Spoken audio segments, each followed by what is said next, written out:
कि उन्होंने गुरुदेव से पूछा कि गृहस्थी में रहते हुए भगवत प्राप्ति कैसे हो सकती है। तो उनका भगवत स्मरण करते हुए अतिथि को भगवान समझना, कभी अतिथि का अपमान मत करना। उन्होंने गुरु वाक्यों पर दृढ़ विश्वास कर लिया, जो भी आए तो उसे भगवत भाव से उसकी आराधना करते। पत्नी से कहा संपूर्णतया अतिथि की सेवा करना है, गुरु का आदेश है। बहुत वर्ष हो गए सेवा करते हुए, तो एक दिन भगवान ने लीला रची। अतिथि के रूप में भगवान स्वयं आए। कोई संत वेश में नहीं, ऐसे ही साधक, कोई भी अतिथि आ जाए, गृहस्थी में अतिथि का सम्मान करना ये परम धर्म है, अतिथि देवो भव। और उनका ये स्वभाव था कि यदि दरवाजे में पादुका उतरी हुई है तो अंदर तभी जाते थे जब आदेश आ जाता था पत्नी का, कहीं किसी भी तरह से अतिथि देव संकुचित ना हो जाए। पत्नी पूर्ण पतिव्रता, पति की आज्ञा में रहने वाली। और अतिथि रूप में प्रभु आए थे तो पूछा भगत जी कहाँ हैं? तो बोले कुछ सामग्री लेने गए हैं। बोले हमारे पास बैठो। आंगन में ऐसे सैया लगाई, बोले पास बैठो, हमसे बात करो। अब वो जब दरवाजे पे आए, देखा पादुका अतिथि पधारे हुए हैं, तो दरवाजे पे ही खड़े हुए। सामने ही पलंग डलवाया था, सामने बात कर रहे, हंस रहे, विनोद भरी चेष्टा कर रहे, वैसे सामने खड़े। फिर देखा कि कोई फर्क नहीं पड़ा, तो गले में हाथ डाला और वहां तक आए और कहा क्यों खड़े हो, आप अंदर आइए, अंदर की सेवाएं कीजिए। तो बोले भगवान जो आज्ञा। कई तरह की ऐसी बात जिसमें उनको गुस्सा आ जाए, अरे तुम अतिथि हो तो क्या ऐसा, लेकिन जब कुछ नहीं बोले तब भगवान अपने रूप में प्रकट हो गए और बोले तुमने गुरु आज्ञा का पालन करने के लिए इस तक का समर्पण कर दिया, मतलब इतनी वृत्ति तक का समर्पण कर दिया, तो वही भगवत साक्षात्कार। पर यह है बहुत कठिन बात, है बहुत कठिन। जब कोई हमारी मान्यता के प्रतिकूल हमसे आचरण करे और हम उसमें भगवत भावना करें, यह है सिद्धि बात। पर यह स्थिति भजन से आएगी, केवल बुद्धि लगाने से ले आएगी कि सब में भगवान है। थोड़ी देर के बाद बुद्धि मना कर दे कि हम नहीं मानते ऐसे भगवान, ऐसा बोलता है, ऐसा आचरण करता है, भगवान हो सकता है, ऐसा नहीं। लेकिन भजन जब करोगे, नाम जब करोगे, तो नाम से क्या होगा कि पूर्ण हृदय निर्मल, चेतो दर्पण मार्जनम, चित्त रूपी दर्पण का नाम मार्जन कर देगा। तो जैसे दर्पण में अपने को सही दिखाई देता है कि अपना रूप क्या है, जो साफ दर्पण है, ऐसे चित्त के निर्मल हो जाने पर वासुदेवा सर्व मिति, ऐसा अनुभव जब अनुभव हो जाएगा, सब में अपना श्री कृष्ण दिखाई दे रहा है, प्रीतम दिखाई दे रहा है, फिर हम वो कैसा भी बोले, कुछ भी करे, तो हमारे हृदय में द्रोह नहीं होगा, क्योंकि प्रीतम है, जिनके लिए मेरा जीवन समर्पित है, वही मेरे सामने है। पर बिना भजन के नहीं हो सकता। जब तक नाम का प्रभाव हृदय में प्रकाशित नहीं होगा, तब तक ये बुद्धि ये स्वीकार थोड़ी देर करेगी, अनुकूलता में, महात्मा में कर सकती है, लेकिन दुरात्मा में नहीं कर सकती। और सर्वत्र भगवत दर्शन की कसौटी है दुरात्मा में भगवत दर्शन करना। ये क्रूरा अपि पापिनो न च सताम संभाष्य दृश्याश्चये, जो क्रूर हैं, जो पापी हैं, जो नीच हैं, जो संतों के साथ संभाषण करने योग्य भी नहीं, ऐसे को साक्षात राधा वल्लभ लाल मानना। मेरे राधा स्वाराध्य बुद्धि मत, दृढ़ दृढ़ बुद्धि मेरे राधा वल्लभ लाल, ये है कठिन बात। ये तभी आती जब खूब भजन होता है, नाम जब किया जाता है तो चित्त निर्मल हो जाता है, अनर्थ की निवृत्ति हो जाती है। तो सच्ची बात है कि प्रभु ही है, दूसरा कोई है नहीं। समझ रहे हो ना? मानने की केवल बात नहीं है वही है, उनके सिवा कोई है ही नहीं। पर ये बात जब आपके अनुभव में आ गई तो कैसा भी खेल करे। फिर जैसे नाटक मंच में जो दुष्टता का नाटक कर रहा है, उसे हम जानते हैं पहले से कि बहुत सच्चा आदमी है, बहुत पवित्र है, लेकिन वो नाटक कर रहा है, शराब की बोतल लिए, बिल्कुल आसुरी प्रवृत्ति का। तो आपको मनोरंजन होगा, लेकिन गुस्सा नहीं आएगा, आपका मनोरंजन हो। जब कोई कहेगा तुम हंस रहे हो, बोले हमें पता, बहुत ईमानदार आदमी, बहुत सच्चा आदमी है, बिल्कुल शराब नहीं पीता, केवल ये अभिनेता इतना सुंदर है, देखो कैसा अभिनय कर रहा। तो हमारा श्री कृष्ण बहुत बड़ा अभिनेता है, जगन नाटक वही भवा। वो अकेले इतने रूप धारण करके और आसुरी प्रवृत्ति और दैवी प्रवृत्ति, सब प्रवृत्तियों का, जड़ का, चैतन्य का, सब का नाटक कर रहा है। अगर ये बात तुम जान गए तो केवल मुस्कुराते रहोगे। प्रसन्नात्मा ब्रह्मभूता प्रसन्नात्मा न सोचते न कांग, हर समय प्रसन्न रहेगा, क्योंकि वो जान रहा मेरा प्रीतम ही है। समझ रहे? बाल मुकुंद शरण जी वृंदावन से जी महाराज जी, जीवन में निम्नलिखित बातों को अपनाते हुए क्या युगल सरकार के चरणों में प्रीति हो जाएगी? इनकी बातें हैं। हे परमात्मा, ये जो परिवार के सदस्य हैं ये मेरे कोई काम नहीं आएंगे। पारिवारिक जन ना तो परमात्मा से मिला सकते हैं, ना मेरी चिंता मिटा सकते हैं।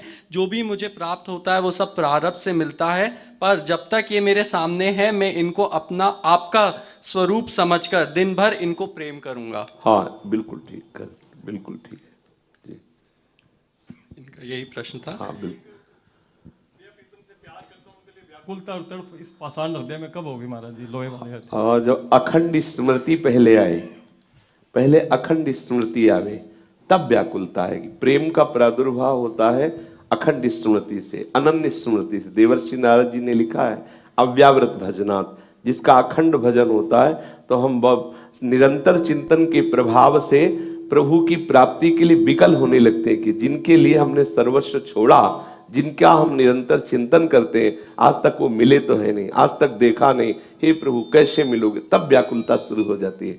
आज के चरित्र को सुना, आज के सत्संग को सुना, ये शास्त्र की वार्ता का चिंतन करते हुए मन व्याकुल हो गया, कैसे मैं संसार से विलग हूं, कैसे मुझे भगवान मिले, हृदय में विकलता हो गई। और वही विकलता आपको आगे बढ़ाती चली जाएगी और एक दिन भगवत साक्षात्कार हो जाएगा। वो ऐसी भूमिका पैदा करते हैं प्रभु, ऐसी स्थिति लाते हैं जिसमें साधक के सारे दरवाजे बंद हो जाते हैं, केवल एक ही दरवाजा बचता है कृपा का, उसी दरवाजे में उसे भगवत साक्षात्कार होता है। जब तक कहीं कोई मेरा है, जब तक कुछ मेरे में बल है, तब तक दौड़ना होगा, और जिस दिन थक करके हार जाओगे उसी दिन वो दरवाजा खुल जाता है। दैन्य होकर आर्त भाव से पुकारता है, अब मैं किसी काम का नहीं, तो दरवाजा खुल जाता है। होता क्या है, कहीं ना कहीं हम कोई बल का आश्रय रखते हैं। जैसे द्रौपदी जी, भगवान वहीं थे, उन्हीं में थे, तब तक वो प्रकाशित नहीं हुए जब तक थोड़ा भी बल रखा। जब अपने दांतों का भी बल छोड़ दिया एकदम भगवदास, तो वहीं वस्त्र रूप से प्रकाशित हो गए। प्रभु प्रिया प्रीतम अपने साथ ही है, अपने पास ही है, पर जब तक कोई बल है, जब तक कोई अन्य आश्रय है, तब तक वो छुपे रहते। और जिस समय वही ऐसी स्थिति पैदा करते हैं कि सब अन्य आश्रय ढक जाते हैं, एक ही दरवाजा रहता है, हे कृपा सिंधु। आर्त भाव से जब पुकारते हैं तो पक्का समझो, ये मत मानना कि प्रभु केवल ध्यान में आते हैं जैसे हम और आप, ऐसे भगवत साक्षात्कार होता है। करुणामय किशोरी, करुणामय किशोर जू उसके लेकिन ये वही कर सकता है जिसे वो कराना चाहते हैं। सभा में किसी एक को दर्शन देना चाहे तो वही भरपूर दर्शन करेगा, उसकी दृष्टि में सभा नहीं, कोई देख नहीं सकता, कोई सुन नहीं सकता उनकी बात। जितने को सुनाना चाहेंगे उतने सुन पाएगा, जितने को दिखाना चाहेंगे उतने। ऐसे ही जैसे हम आप वार्ता करते हैं, ऐसे ऐसे केवल एक क्षण के लिए नहीं, निरंतर के लिए प्रिया प्रीतम साथ रख लेते हैं। शरीर चाहे जहां रहे, चित्त वृत्ति से वो उन्हीं के समीप रहता है, भाव देश से वो सदैव उन्हीं के समीप रहता है। इसलिए निरंतर भजन करते हुए जो जो हमें सावधानियां बरतनी है, जो जैसे आज के सत्संग में था, वो हम सावधानियां रखें तो हमारे हृदय में व्याकुलता आ जाएगी। और वही देंगे, वो ऐसी परिस्थिति दे देते हैं कि उसमें बुद्धि नहीं लगानी पड़ती, वो रास्ता ही केवल उतना ही बचता है, प्रभु की तरफ आर्त भाव से पुकारना। वो परिस्थिति देते हैं। अगर गजेंद्र को कोई समझाता तो थोड़ी समझ पाता, लेकिन परिस्थिति दे दी, अब एक ही उपाय रह गया, हरि शरणम। ऐसे हरि परिस्थिति दे देते हैं, आसपास से साफ दरवाजे बंद कर देते हैं, केवल अपना दरवाजा खुला रखते हैं, वो जीव भागता है, प्रभु की शरण में हो जाता है। भरत सहारनपुर से, गुरुजी आपके चरणों में कोटि कोटि नमन। महाराज जी, हमें एक दिन में कितनी बार माला करनी चाहिए और कितनी माला करनी चाहिए, कृपया हमारी माला प्रसादी कर दीजिए। अच्छा, आप कितनी माला कर लेते हैं? 11। ठीक है, आप 11 ही रोज नियम से करते रहिए, ठीक है। बहुत कृपा है जो आप इस अवस्था में 11 करते हैं। एक दिन में कितनी बार करनी चाहिए? हर श्वास में करना चाहिए, जितना आप कर सकें, ठीक है। चाहिए तो एक भी मिनट प्रिया प्रीतम से बिलग ना जाए, क्योंकि इसी अवस्था से यदि धारणा पक्की कर ली जाए भजन की, तो निश्चित निरंतर भजन होने लगता है जी। कौन सा इसका है, दे। आगे ये कह रही हैं, जब किसी साधिका या पारमार्थिक व्यक्ति से भी समीपता बढ़ने लगती है तो उससे चिढ़ सी होने लगती है और व्यवहार में रूखापन आ जाता है। अच्छा है, अच्छा है, आना चाहिए, बहुत बढ़िया है, बहुत बढ़िया है, इसमें कोई निषेध नहीं, ऐसा ही होना चाहिए। साधक का स्वभाव ऐसा रहेगा तो फंसेगा नहीं, साधक का स्वभाव ऐसा रहेगा तो किसी से व्यवहार नहीं बनेगा। अच्छा है, बिल्कुल ऐसा होना चाहिए। कठोर व्यवहार मत करो, लेकिन हृदय की ऐसी स्थिति होनी चाहिए, बढ़िया है। इंद्रजीत जी, गुरुदेव भगवान के चरणों में कोटि कोटि वंदन। गुरुजी, पिछले 1 माह से शरणागति प्राप्त हुई है। पहले एकादशी का उपवास करते थे, अब मेरे लिए क्या उपदेश है, उपवास करूं या नहीं? जब तक हमारी प्यारे जू में समर्पण की पूरी वृत्ति नहीं जागृत होती तब तक रहिए, और जब आपको हृदय से ऐसा लगने लगे कि हम आठों पह प्यारी जू के सिवा, तो फिर हम आपको उपाय बता देंगे राधा वल्लभ जी में। आप ऐसा करके फिर एकादशी को प्रणाम करके बस मन बुद्धि चित्त हम सब प्यारी जू के चरणों में समर्पित कर दो। सार बात यही है, पर अभी आप रहे। हेम श्वेता जी राजस्थान से, महाराज जी के श्री चरणों में प्रणाम। महाराज जी, जीवन में कोई नियम नहीं है, खुद से कोई नियम निभा नहीं पा रहे, कृपया स्वरूप नियम देवें। किसके शरणागत है? अभी शरणागत नहीं है। फिर कैसे नियम कैसे? कोई भी एक नियम जो आप देते हैं। पहले शरणागत होइए किसी संत की, फिर नियम बने। नियम तभी निर्वाह हो पाएगा जब हम एक पद्धति में, एक मार्ग में आ जाएं, किसी सदगुरु का आश्रय ले ले। प्रारंभ यहीं से होता है। ऐसे नाम जप करो, राधा वल्लभ श्री हरिवंश नाम जप करो, चतुरासी जी का पाठ करो, कभी कभी गीता और भागवत के सूत्रों को, जो श्लोक है उनका चिंतन करो। पर उपासना पद्धति तभी चलती जब किसी सदगुरु का वरण करते हैं। हाँ, सदगुरु का किसी महापुरुष का आश्रय ले लो, किसी आचार्य का आश्रय ले लो, और उसकी पद्धति से फिर नियम बनाओ, तो नियम निर्वाह होता चला जाएगा आचार्य कृपा से। राधे, गीता जी का नित्य पाठ करती हूँ और आधा गलत होता है, आधा ठीक होता है। कई कहते हैं कि पाठ नहीं करना चाहिए। हाँ जी, ये ना कहते हैं भी मैं गलत बोलती हूँ, आधा वर्ड, आधा तो ठीक बोलती हूँ। कई कहते हैं भी पाठ करें या ना करें हम।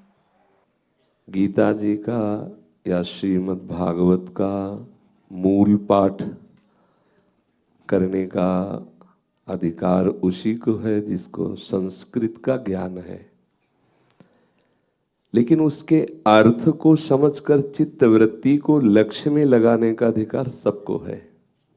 यदि आपको संस्कृत का पूर्ण ज्ञान नहीं है तो हमें संस्कृत से संबंध नहीं रखना, हमें जो प्रभु ने आदेश किया है उससे संबंध रखना है। जैसे कोई गीता का सम्यक रूप से पूरा 18 अध्याय संस्कृत से पाठ करता है, पर गीता का जो आंतरिक लक्ष्य है भगवत शरणागति, समस्त द्वंद्वों से मुक्त होकर भगवत साक्षात्कार करने की चेष्टा, अगर वो नहीं है तो गीता पाठ का उसको सुकृत क्या चाहिए? क्या मिला सुकृत?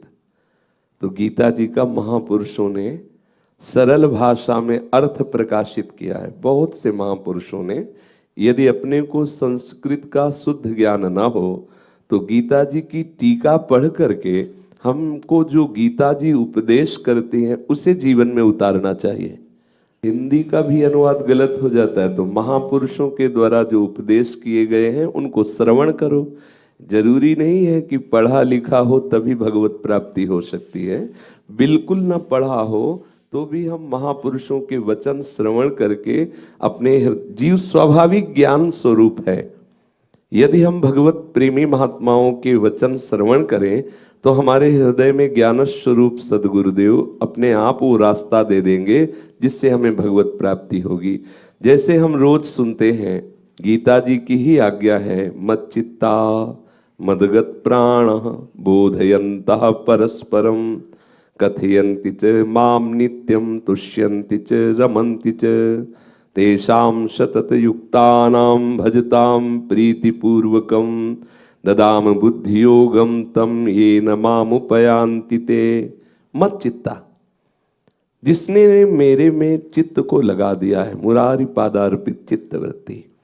मदगत प्राणा, प्राणों का कार्य जैसे श्वास लेना श्वास छोड़ना और भी बाहर की क्रियाएं प्राण बल से ही होती हैं। तो मदगत प्राणा का तात्पर्य है कि हम अपने श्वासों में नाम को बसा लें, जितनी भी चेष्टाएं हों वो भगवत प्रीत्यर्थ करें, तो ये प्राणों का समर्पण हो गया।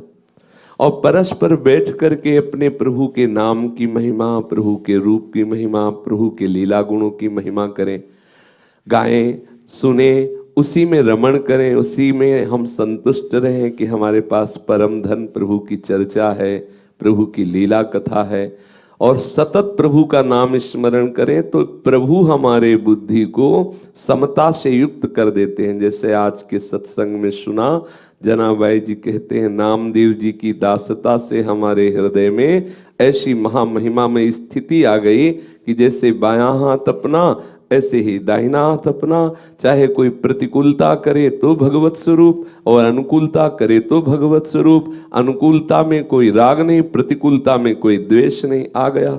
समा सर्वेषु भूतेषु मद भक्तिम लभते पराम, आ गई स्थिति। तो हम प्रभु की चर्चा सुने, अगर हमारे हृदय में जो प्रभु के प्रति भाव आ रहा है वो आपस में बैठकर करें, प्रत्येक वृत्ति को नाम में लगाने की चेष्टा करें, अपने प्राणों का संयमन करके प्रभु के नाम में प्रभु के सुख वर्धन के लिए चेष्टाएं करें, हो जाएगा अपने आप हमें भगवत साक्षात्कार हो जाएगा। जरूरी थोड़ी कि हम पढ़े लिखे हों, बहुत विद्वान हों तभी भगवत प्राप्ति होगी। फिर तो जो पढ़े लिखे नहीं उनको तो भगवान मिलेंगे ही नहीं। निश्चित समझो, जिनको राम बोलना भी नहीं आता था वो मरा मरा बोल करके वाल्मीकि ब्रह्म ऋषि हो गए और उन्होंने श्री वाल्मीकि रामायण की रचना की। रचना कभी का नहीं पढ़े थे श्री भक्तमाली मथुरा दास जी महाराज भगवत शरणागत होकर के धारा प्रवाह बोलने लगे। मूकम करोति वाचालम पंगुम लंघयते गिरिम यत कृपा तमहम वंदे परमानंद माधवम। प्रभु के शरणागत होकर नाम जप करो, और जहाँ भगवत लीलाएं महापुरुषों ने गाई है वहाँ जाओ सुनो, या उनके द्वारा आजकल तो यंत्रों में सुविधा है उसको सुनो। जरूरी थोड़ी कि हम पढ़ नहीं पाते तो गीता का रहस्य हमारे हृदय में नहीं आएगा। समझ रहे?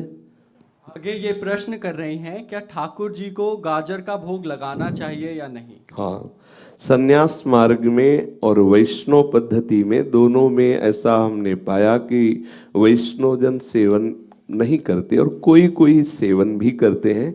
इतना खास निषेध हमने नहीं पाया कि जैसे प्याज लहसुन निषेध है वैसे ही गाजर का निषेध किया गया हो, इतना निषेध नहीं देखा।